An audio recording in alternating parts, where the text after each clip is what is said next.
धन्यवाद और आभार प्रकट करना चाहता हूं। मैं देख रहा हूं कि पहले चरण से ही, इस पहले चरण के चुनाव से ही हवा कुछ और चल रही है और जो खबरें मिल रही हैं अखबारों में मैं पढ़ रहा हूं और जिस तरह का माहौल दिखाई दे रहा है,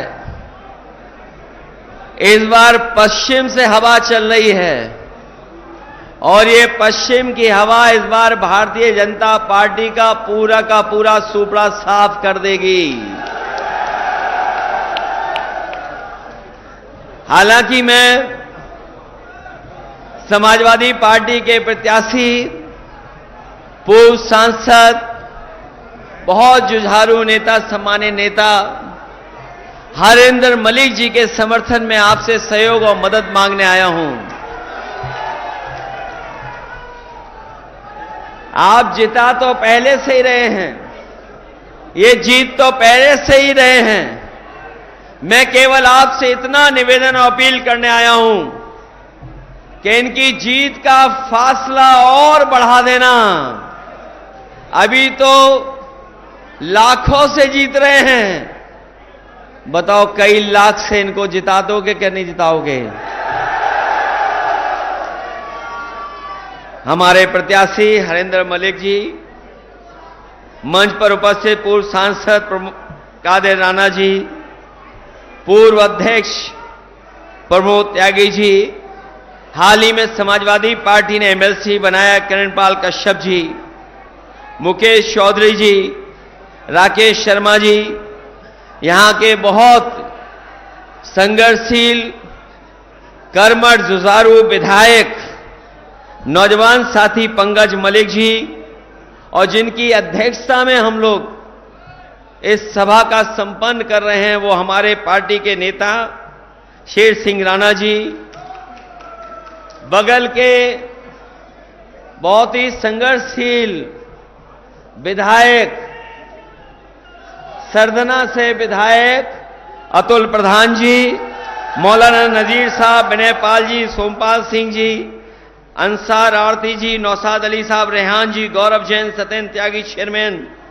डॉक्टर सुखपाल सिंह जी गुफरान कांग्रेस नेता, अली अब्बास काजमी जी। और मुझे खुशी है इस बात की कि पिछले दिनों हमसे दूर हुए बहुत बड़े नेता, जो राज्यसभा में भी सांसद रहे, जिनका हमें परिचय नहीं बताना है, आपके बीच के हैं, न केवल उत्तर प्रदेश बल्कि देश में समय समय पर अपनी कलम से, अपनी आवाज से बात को पहुंचाते हैं, ऐसे शाहिद सिद्दीकी साहब भी आज समाजवादी पार्टी के सहयोग और समर्थन में आ गए हैं। मैं उनका और उनके साथ जितने भी साथी आज समाजवादी पार्टी में शामिल हो रहे हैं, मैं उनका बहुत बहुत धन्यवाद और आभार प्रकट करता हूं। साथ ही साथ माजिद सिद्दीकी जो बहुजन समाज पार्टी से छोड़ करके आए हैं, माजिद सिद्दीकी साहब जो बहुजन समाज पार्टी को छोड़ करके आए, इनके तमाम साथी जो आज समाजवादी पार्टी में शामिल हुए, मैं उनका भी धन्यवाद और आभार प्रकट करता हूं। साथ ही साथ मंच पर उपस्थित बड़ी संख्या में साथी हैं, नूर हसन, माजिद अली से लेकर के बहुत सारे नेता जिनके मैं नाम नहीं ले पा रहा हूं, सभी हमारे नेता, सभी हमारे कार्यकर्ता और चुनावी जनसभा में आए हुए हमारे सभी आदरणीय बुजुर्ग, किसान भाई, नौजवान साथी, पत्रकार बंधुओं, मैं सबसे पहले इस चुनावी जनसभा की बहुत बहुत बधाई और मुबारकबाद आपको देना चाहता हूं। मुझे खुशी है इस बात की कि इस बार का जो विशेष चुनाव होने जा रहा है, इस चुनाव का माहौल ही अलग हो गया है और इस बार सब सीमाएं टूट गई हैं। कोई वर्ग नहीं बचा जो साथ देने के लिए न खड़ा हो गया हो। आज हर वर्ग के लोग भारतीय जनता पार्टी के खिलाफ समाजवादी पार्टी और इंडिया गठबंधन के साथ खड़े होकर के कंधे से कंधे मिलाकर के उनके प्रत्याशी को जिताना चाहते हैं। मैं यहां पर जहां समाजवादी पार्टी के प्रत्याशी के लिए आपसे मदद मांगने आया हूं, वहीं ये इंडिया गठबंधन के लिए भी आपसे मैं सहयोग मांग रहा हूं। समाजवादी पार्टी के जहां जहां प्रत्याशी लड़ रहे हैं उनकी मदद कर देना, और साथ ही साथ इंडिया गठबंधन के जहां भी प्रत्याशी हैं उन साथियों की भी आप मदद कर करके जिताने का काम करना। मैं मुजफ्फरनगर के अपने सभी मतदाताओं का विशेष धन्यवाद देना चाहता हूं, और उन मतदाताओं का भी विशेष धन्यवाद दूंगा कि जिन्होंने पिछले गठबंधन को, जो विधानसभा का चुनाव था 2022 का, उस 22 के चुनाव में सब कुछ भुला करके उस समय के गठबंधन को आपने ऐतिहासिक वोट देकर के सबसे ज्यादा सीटें जिता करके भेजा है। और उसी का परिणाम है जो 22 में आपने मतदान किया, उसी का परिणाम है कि आज आपके विरोधी लोग बौखलाए घूम रहे हैं।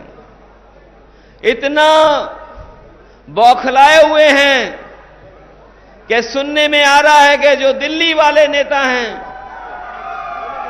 उन्होंने अपने पोस्टर से सबका नाम गायब कर दिया, सबकी फोटो गायब कर दी। अगर मुजफ्फरनगर में कोई बीजेपी के प्रचार का पोस्टर लगा होगा तो उसमें प्रत्याशी का पोस्टर नहीं होगा।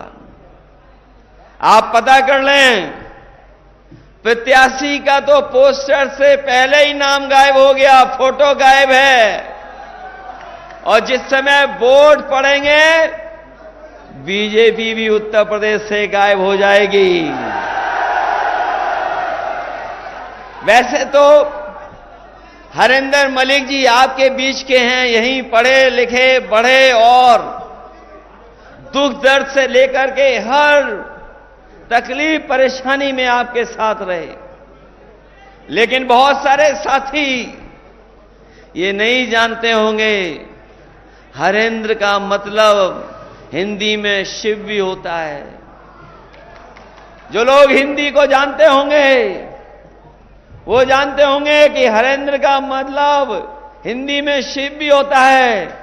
और इस बार आप जिताओगे तो आपका एक एक कष्ट और परेशानी को दूर करने का काम यही समाजवादी पार्टी के प्रत्याशी करने काम करेंगे।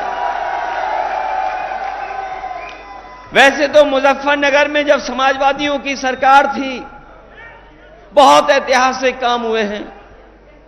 जो लोग उस समय की सरकार का कामकाज देखे होंगे, हमारे पत्रकार साथी जानते होंगे, जब समाजवादी सरकार बनी थी उस समय बिजली की बहुत किल्लत थी, बिजली का संकट था। लेकिन मैं खुशी के साथ ये बताना चाहता हूं, आज जो 24 घंटे बिजली मिल रही है वो किसी और के कारण नहीं मिल रही है, वो समाजवादी पार्टी का काम था कि तहसील से लेकर के नगर पालिका से लेकर के टाउन एरिया में अगर हमें सब स्टेशन बदलने पड़े थे, सब स्टेशन बनाने पड़े थे, और सबसे पहले काम अगर बिजली का फीडर सेपरेशन का कहीं हुआ था तो आपके मुजफ्फरनगर में हुआ था। समाजवादी पार्टी ने फीडर को अलग कर करके आपकी बिजली का इंतजाम को बढ़ाने का काम किया था। आज जो कभी कभी आप सड़कों पर एम्बुलेंस देखते होंगे, किसी गरीब या किसान की मदद करने के लिए पहुंच जाती होगी, वो किसी और की देन नहीं है। अगर फोन मिला करके आप एम्बुलेंस मंगाते हैं तो वो एम्बुलेंस भी देन अगर किसी की है तो समाजवादी पार्टी की है, जो गरीबों की मदद करने का काम करती है। ये 100 नंबर जो पुलिस के लिए बनाया गया था, बीजेपी वाले जाने या ना जाने, लेकिन एक एक पुलिस वाले से आप पूछ लेना, पता कर लेना, जानकारी कर लेना। पहले पुलिस के पास गाड़ी नहीं होती थी, और अगर गाड़ी होती थी तो थाने में गाड़ी चलाने के लिए डीजल पेट्रोल नहीं मिलता था। जो गरीब तकलीफ परेशानी में आता था, उस परेशानी और तकलीफ भरा हुआ इंसान जब पहुंचता था, ये थाने के लोग उससे डीजल और पेट्रोल भराते थे, तब गाड़ी जाती के चलती थी। लेकिन समाजवादी पार्टी ने उस व्यवस्था को बदल करके पुलिस को 100 नंबर दिया और ऐसा इंतजाम किया कि अगर गांव में भी कोई झगड़ा हो जाए, तकलीफ परेशानी हो जाए, तो फोन करने पर आपकी पुलिस मदद करने के लिए पहुंच जाती थी। ये 100 नंबर बीजेपी के लोगों ने 112 कर दिया। गाड़ी नहीं बढ़ाई, 100 नंबर का 112 कर दिया। और हमारी पुलिस इतनी समझदार है, उसे लगा कि उसका जो टैक्स लगता है वो बढ़ाना होना चाहिए। 100 से 112 हुआ, पुलिस ने भी अपनी वसूली बढ़ा दी। बताओ बढ़ा दी कि नहीं बढ़ा दी? उन्हें लगा कि सरकार ने 100 से 112 किया है, इसका मतलब वो भी वसूली बढ़ा लें। और हमें दुख होता है कि जिस पुलिस के ऊपर सबसे ज्यादा जिम्मेदारी है, जनता को सबसे ज्यादा भरोसा है, उसके लिए सबसे बेहतर जो इंतजाम किया था उस इंतजाम को खत्म कर दिया। इन्होंने गाड़ी नहीं बढ़ाई, न गाड़ियां बढ़ाई, न गाड़ियों को बढ़ाने का इंतजाम किया। जो समाजवादी सरकार में चल रही थी वही गाड़ियां चल रही हैं। जब कभी केवल टायर बदल देते हैं, उसके अलावा कोई दूसरा काम इस सरकार ने नहीं किया है। और यहां पर जो नौजवान बैठे हैं, आगे से लेकर के पीछे तक, जो समाजवादी सरकार में लैपटॉप मिला था, बताओ अभी भी चल रहा है कि नहीं चल रहा है? जहां कहीं भी जिस घर में मिला होगा वो लैपटॉप चल रहा होगा। और जब कभी भी उसको चलाते होंगे तो उसमें नेताजी और हम ही लोग दिखाई देते होंगे, दूसरा कोई दिखाई नहीं देता। हमारे उत्तर प्रदेश के मुख्यमंत्री जी ने, बीजेपी के लोगों ने उसकी भी नकल कर ली। हम लोग बड़ा लैपटॉप देते थे, इन्होंने छोटा सा दे दिया और उसमें उंगली चलाते रहो, चला तो चला, नहीं तो नहीं चला। बताओ समाजवादियों का दिया लैपटॉप आज भी चल रहा है कि नहीं चल रहा है? जिन साथियों ने अभी अखबार पढ़ा होगा कि देश के प्रधानमंत्री दुनिया के सबसे बड़े उद्योगपति जो सॉफ्टवेयर कंप्यूटर के बारे में जानकारी और कंपनी चलाते उससे मिले थे, और बातचीत के दौरान जो बात हो रही थी, जो अखबार और टीवी में भी चली, उन्होंने कहा कि भारत को जो डिजिटल डिवाइड है उसको दूर करने के लिए कोई काम करना चाहिए। मुझे खुशी है इस बात की कि समाजवादियों ने लैपटॉप गरीब परिवार के बच्चों को देकर के उस डिजिटल डिवाइड को 7 साल पहले ही खत्म करने की कोशिश की थी। और इस बार जो चुनाव होने जा रहा है, जो मदद करोगे आप, हम लोगों ने तय कर लिया है। आपको जो राशन दे रहे हैं, खराब वाला राशन नहीं, जिस तरीके से बड़े संपन्न लोग पैकेट का स्वादिष्ट पौष्टिक आटा शहरों में खाते हैं, हम अपने गरीबों को भी आटा भी देंगे और डाटा भी दे देंगे, जिससे मोबाइल फ्री चलाएं। बताओ आटा और डाटा की जरूरत है कि नहीं है?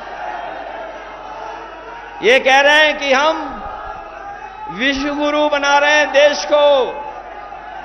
बीजेपी के लोग कह रहे हैं हम विश्व गुरु बना रहे हैं। ये विश्व गुरु कैसे बनेगा?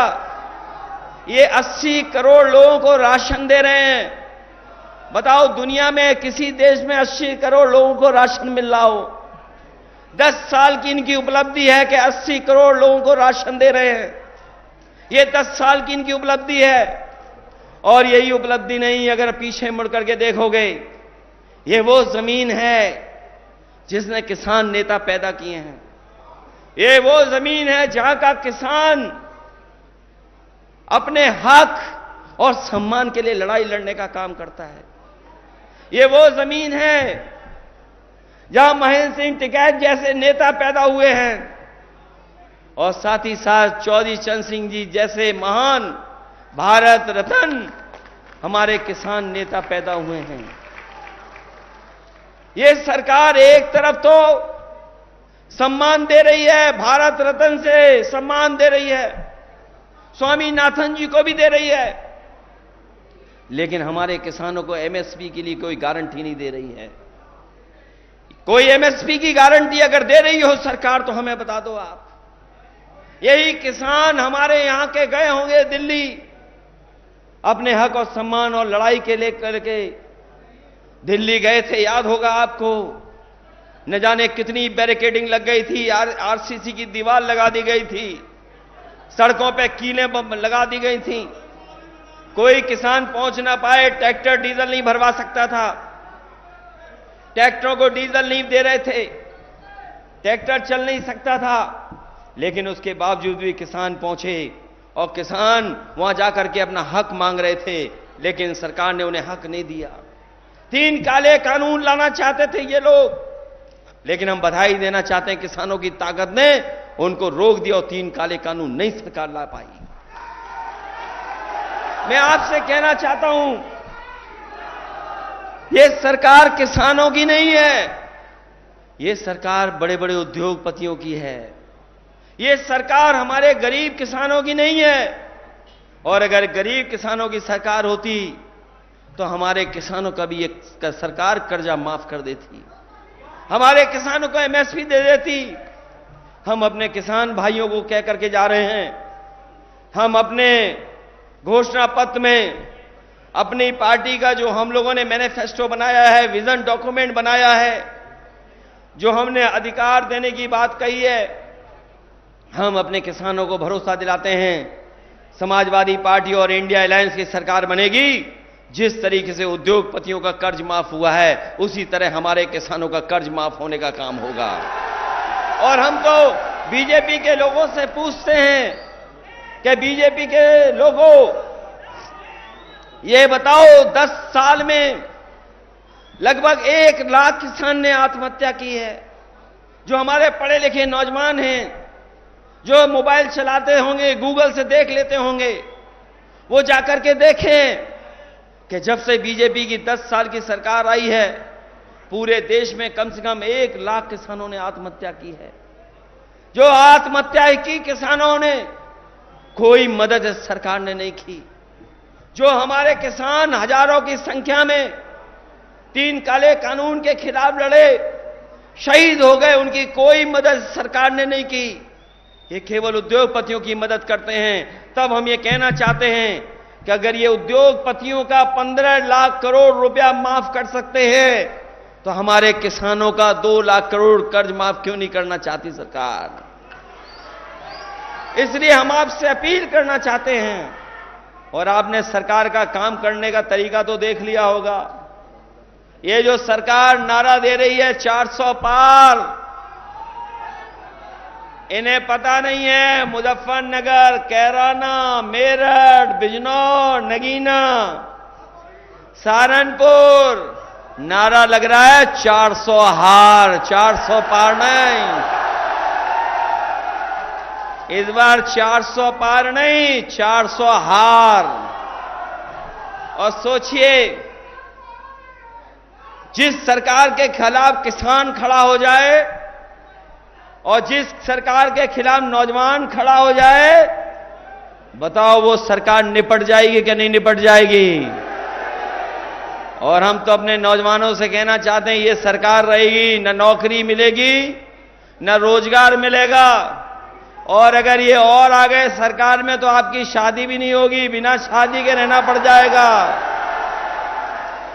बताओ, आंकड़े पढ़ लिए कि 80% नौजवान बिना नौकरी का है, बिना रोजगार के है। बताओ, जब नौजवान बिना नौकरी बिना रोजगार के होगा तो उसकी शादी कहां से होगी। ये बीजेपी वाले नहीं चाहते हैं कि हमारे नौजवान, उनका भविष्य बेहतर हो, उनके सपने पूरे हों।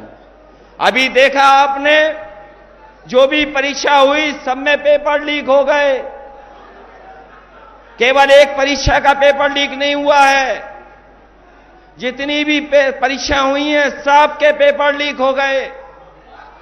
बताओ, लीक हुए पेपर के नहीं हुए। और जो पढ़े लिखे नौजवान हैं जो परीक्षा के लिए गए होंगे वो जानते होंगे कि जितनी भी उत्तर प्रदेश की परीक्षा हुई सबके पेपर लीक हो गए।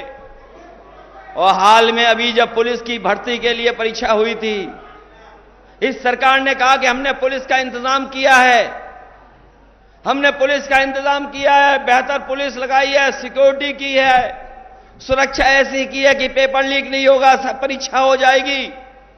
बताओ, जब परीक्षा देने गया नौजवान अपने भविष्य को बनाने के लिए गया, परीक्षा का पेपर लीक हो गया। बताओ, लीक हुआ कि नहीं हुआ पेपर लीक? और पेपर लीक के कारण, नौकरी न मिलने के कारण कई नौजवानों ने आत्महत्या कर ली।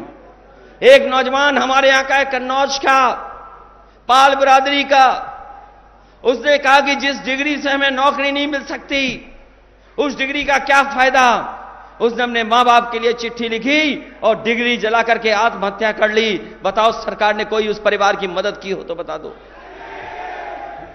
जब मैं यहां मुजफ्फरनगर में एक कार्यक्रम में आया था, शादी में, मैंने बड़ी संख्या में छात्र नौजवानों को देखा कि वो तख्ती लेकर के खड़े हैं कि ये जो परीक्षा का पेपर लीक हुआ है इसका दोबारा परीक्षा हो, परीक्षा कैंसिल हो। सरकार को मजबूरी में पेपर कैंसिल करना पड़ गया।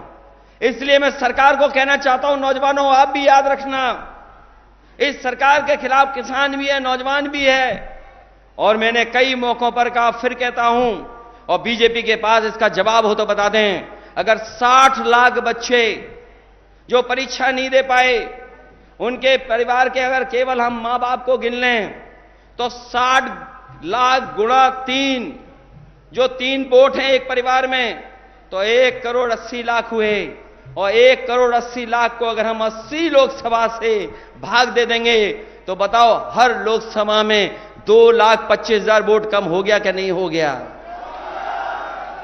बताओ, इनके पास इन 2,25,000 वोट को बढ़ाने के लिए कोई है कार्यक्रम के नहीं है? हर तरफ नाराजगी दिखाई दे रही है। इसीलिए इन्होंने जो पोस्टर बनवाए हैं उसमें पोस्टरों में प्रत्याशियों का चेहरा नहीं रखा है, उन्हें गायब कर दिया है।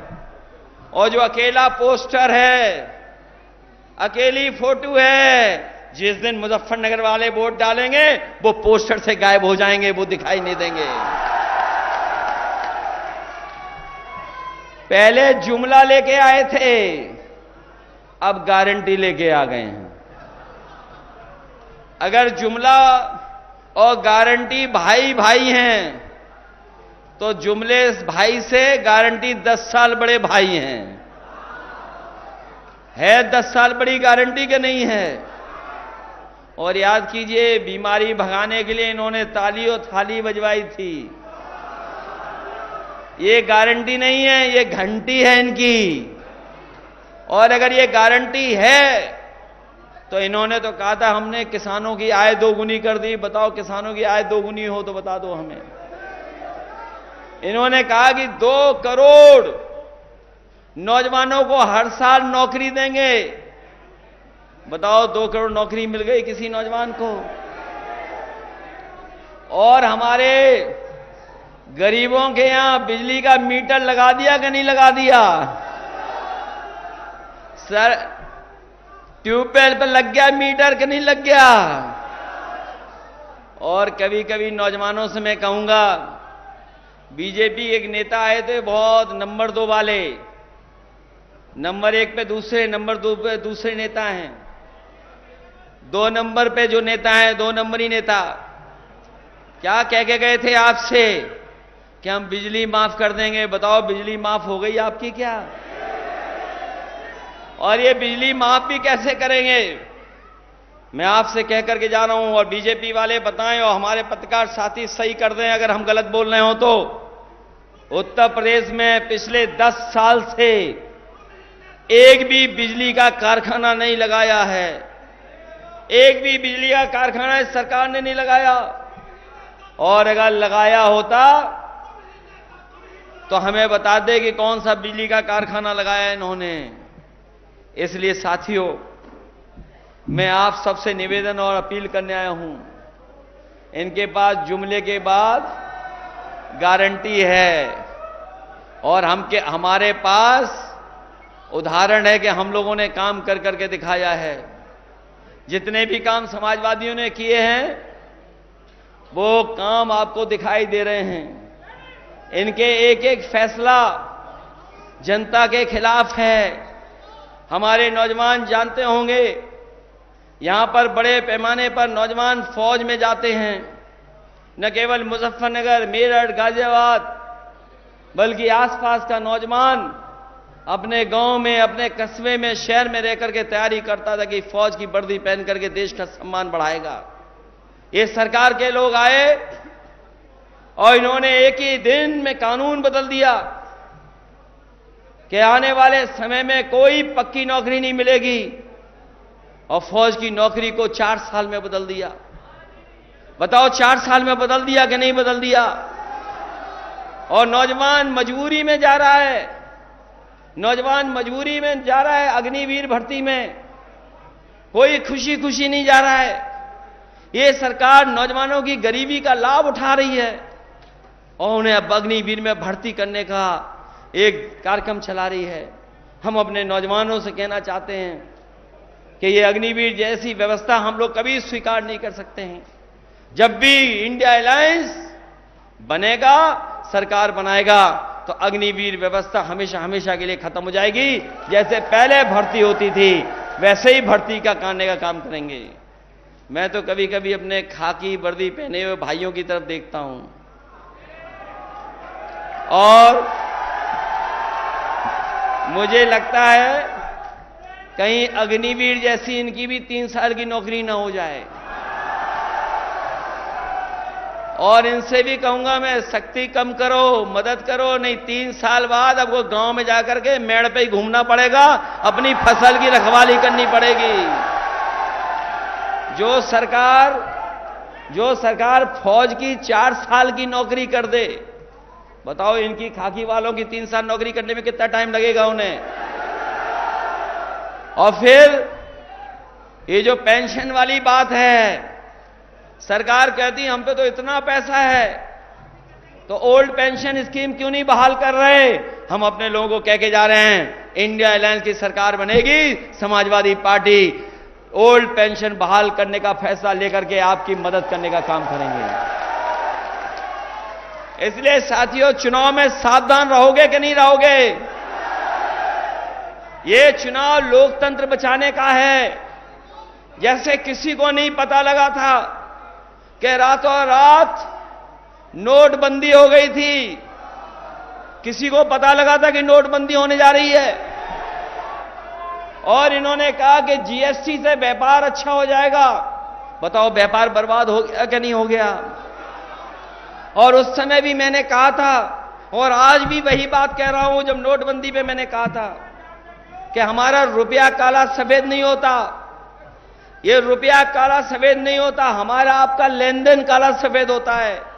लेकिन बीजेपी के लोग कहते हैं कि रुपया काला सफेद है। बताओ भ्रष्टाचार बढ़ा है कि नहीं बढ़ा है? और जो लोग 400 पार चिल्ला रहे हैं वो घबराए हुए क्यों हैं? वो डर क्यों रहे हैं? दिल्ली के मुख्यमंत्री को क्यों झूठा केस लगा के फंसा दिया? अगर 400 पार हो रहे थे तो क्यों फंसा रहे हो झूठे मुकदमे में? आपने एक प्रदेश के मुख्यमंत्री को भेज दिया, आपने झारखंड के भी मुख्यमंत्री को जेल भेज दिया। लेकिन यहां पर जनता जागरूक है, मोबाइल खोल करके गूगल पे लिस्ट पढ़ रही है कि सबसे ज्यादा चंदा अगर किसी ने वसूला है तो वो भारतीय जनता पार्टी ने वसूला है। बताओ वसूला कि नहीं वसूला? हम और आप तो चंदा देते थे 50 रुपए, 100 रुपए, 5,000, 10,000 रुपए। जो संपन्न होता था 1 लाख रुपए दे देता था। लेकिन बीजेपी की सूची पढ़िए आप, जो चंदा मिला है उन्हें, बताओ 1,000 करोड़ रुपए। कोई चंदा देता है 1,000 करोड़ रुपए, कोई 600 करोड़ दे रहा है, कोई 400 करोड़ दे रहा है, कोई 300 करोड़ दे रहा है। ये इसलिए दे रहे हैं क्योंकि इनके हाथ में ईडी, सीबीआई, इनकम टैक्स है। उन्हीं से छापा मरवाते हैं और फिर छोड़ने के लिए वो पैसा वसूल लेते हैं। ऐसे दुनिया के इतिहास में किसी पॉलिटिकल पार्टी ने नहीं किया होगा जैसा भारतीय जनता पार्टी ने किया है, कि वसूलने का काम किया है, लोगों को डरा के धमका के वसूलने का काम किया है। इसलिए लोकतंत्र बचाने का चुनाव है, ये लोकतंत्र बचाने का चुनाव है। बाबा साहब भीमराव अंबेडकर जी का दिया हुआ संविधान, उसको बचाने का चुनाव है। अभी हमने त्योहारों की भी बधाई दी, एक दूसरे से गले मिले, चाहे हमने ईद मनाई हो, वैसाखी का त्योहार मनाया हो। अभी हम लोग याद कर रहे थे बाबा साहब भीमराव अंबेडकर जी को, उससे पहले याद किया बीपी मंडल को। हमारा देश त्योहारों का है, हमारा देश भाईचारे का है, हमारा देश गंगा जमुनी का है। ये भारतीय जनता पार्टी के लोग इस देश को, अपना भाईचारा को खत्म करने का साजिश कर रहे हैं। इसलिए जहां लोकतंत्र को बचाना है, संविधान बचाना है, वहीं हमारे देश की जो संस्कृति रही है मिली जुली, आपस में मिलजुल करके रहने की, उसको बचाने का भी चुनाव है। इसलिए आप लोग मदद करना, सहयोग करना और एक एक वोट साइकिल के निशान पर हरिंदर मलिक जी को जिता करके भेजना है। और हम आपका धन्यवाद देते हैं। हम लोगों ने दूर से भी अगर वोट मांगा होगा तो आप लोगों ने हमारी मदद करने का काम किया है। जब कभी हम लोग सरकार में होंगे, आपको हम भरोसा दिलाते हैं, चाहे सड़क, पुल, बिजली, दवाई से लेकर के किसी इंतजाम को हमें बढ़ चढ़ के करना पड़ेगा, तो अपने गरीबों की और किसानों की और अल्पसंख्यक भाइयों की मदद करने के लिए हम समाजवादी पार्टी के लोग आपके साथ खड़े दिखाई देंगे। इस चुनाव में आप अपना चुनाव समझ करके और आने वाली पीढ़ी के भविष्य का चुनाव समझ करके मदद करना, क्योंकि इस बार अगर हम लोग चूक गए तो हमारा लोकतंत्र नहीं बचेगा, ये हमारा संविधान नहीं बचेगा। और जिस तरह के सांसद लोग इनका कह रहे हैं कि हम संविधान बदलने के लिए 400 सीटें मांग रहे हैं, इनके चाहे दक्षिण के हों सांसद, चाहे राजस्थान के इनके नेता हों, चाहे उत्तर प्रदेश के नेता हों, वो कह रहे हैं कि हम 400 पार इसलिए कह रहे हैं क्योंकि हमें संविधान बदलना है। इसलिए अगर ये सीटें जीत गए तो हो सकता है न जाने किस दिशा में ले जाए इस चुनाव को। न केवल ये संविधान बदलेंगे बल्कि नौजवानों को नौकरी नहीं देंगे, आरक्षण खत्म कर देंगे और आरक्षण के साथ साथ ये हमारे भविष्य को अंधकार में डाल देंगे और वोट का अधिकार भी छीनने का काम करेंगे।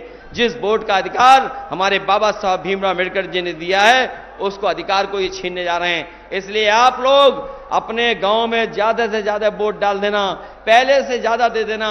और इस बार तो अलग माहौल है, हर वर्ग के लोग आपका समर्थन कर रहे हैं। और ऐसे वर्ग जो कभी कभी दूरी से रखते थे, लेकिन सबने आकर के इस बार समाजवादी पार्टी का सहयोग किया है, मदद किया है। और जिस तरह से हमारे क्षत्रिय भाई लोग अपमानित महसूस कर रहे हैं बीजेपी से, और गुजरात से लेकर के उत्तर प्रदेश और राजस्थान में उन्होंने मन बनाया है कि इस बार भारतीय जनता पार्टी का सुपड़ा साफ कर देंगे, इनका पता नहीं लगेगा। इसलिए जब मतदान करने जाओ तो सावधान भी रहना, लेकिन इनके सामने झुकना नहीं, अपना वोट एक एक डाल देना। यही निवेदन, यही अपील करने आए। मुझे पूरी उम्मीद है कि इस बार हरिंदर मलिक जी जीत करके लोकसभा में पहुंचेंगे और आपकी दुख, परेशानी और संकट को दूर करने का काम करेंगे। आप सबको बहुत बहुत बधाई, साथ ही में पंकज को भी बहुत बधाई, और जितने हमारे नेता हैं इन सब का बहुत बहुत आभार प्रकट करता हूं। एक बार फिर शाहिद सिद्दीकी जी को और मुजाहिद को, सिद्दीकी को मैं बहुत बहुत धन्यवाद देता हूं कि इनके कई साथी समाजवादी पार्टी में आए हैं जो हमारा सहयोग और मदद कर रहे हैं। बहुत बहुत धन्यवाद, बहुत बहुत आभार प्रकट करता हूं।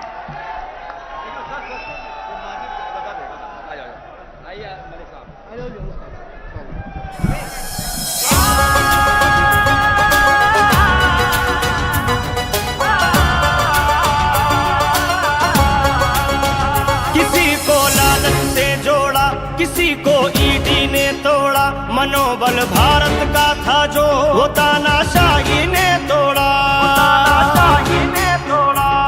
भारत को हमने जोड़ा है, तुमने तो इसको तोड़ा है। तानाशाह ने देश की कश्ती को मझधार में लाके छोड़ा है।